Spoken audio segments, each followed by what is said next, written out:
someone convinced you joy was the reward, not the starting point, you had to earn it. Suffering became the proof of seriousness. You started measuring commitments by how much it hurts.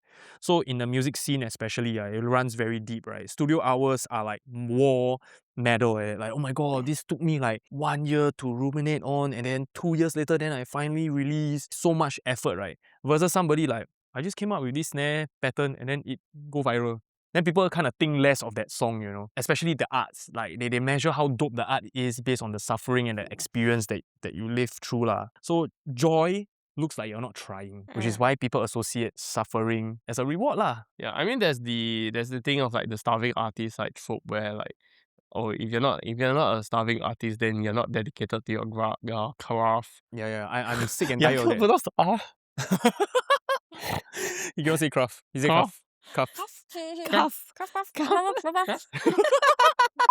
There's also another like saying that, I mean from the older generation lah, they always tell us like, oh, you must know how to 吃得起苦. We need to be able to know how to experience the suffering. No! So that we can feel happiness in the minimal of things. Yeah, there's so many Chinese saying like 卧薪尝胆, Yeah, every day he want to like remind himself on how to defeat his enemy, so he go and taste the gut of an animal or something, then it's like fucking bitter.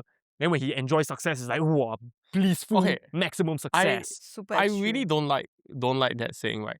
Because it makes the assumption that infinite suffering can bring you infinite joy. By saying that, oh, let me just suffer as much as possible, right? And then you'll get the equal and opposite amount of happiness, right? I don't think that is how anyone will work. Which is why you cannot just work the first 50 years of your life with maximum suffering, then try to enjoy the second 50 years. Because second 50 years, you might not live another 50 years. Maybe you live 10 more years, you die already. Yes. Or maybe you don't have the body to enjoy. You're too weak already. But I also feel like your logic, it kind of makes happiness feel like it is conditional. Like everything is conditional. If you want to be happy, you need to suffer, you need to feel unhappiness so that you know when you are happy. So it feels very conditional. And then the other thing is that people tend to return to baseline. So there is no such thing as a single object giving you so much happiness that you are set for the rest of your life. You cannot just continuously suffer and then expect maybe like, oh, okay, I suffer by drinking super cheap coffee for the whole week, right?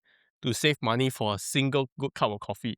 That good cup of coffee, right, cannot fundamentally bring you more happiness than the whole week of suffering. Would it not be better to just like enjoy like a moderately nice cup of coffee, spread it over the week, rather than like expect your happiness to just peak, rather have a higher baseline?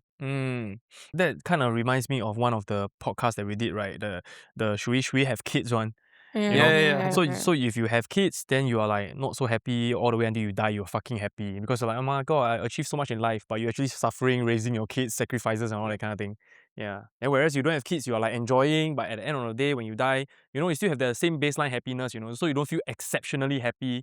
Then you kind of look back in your life like, oh, what's the meaning, So it's all perceived, right? Yeah, it's all perceived. Yeah. I think like when we were young, someone convinced us that joy was the reward, not the starting point. So everybody is like, you need to work, suffer, and then eventually at the end of the day, you will find joy. Like when you earn a certain amount of money, you will find joy. And then I think it's also a very attractive like philosophy. Like, oh, if I suffer now, I get rewarded later. But the truth is that you will never always get rewarded later. I think it's also relevancy. Because like people don't know how to enjoy, right? So everyone only relate to one another through trauma and sadness. Ooh, because people don't know how to enjoy. Yeah. So people that know how to enjoy, they'll be able to relate to people that knows how to enjoy.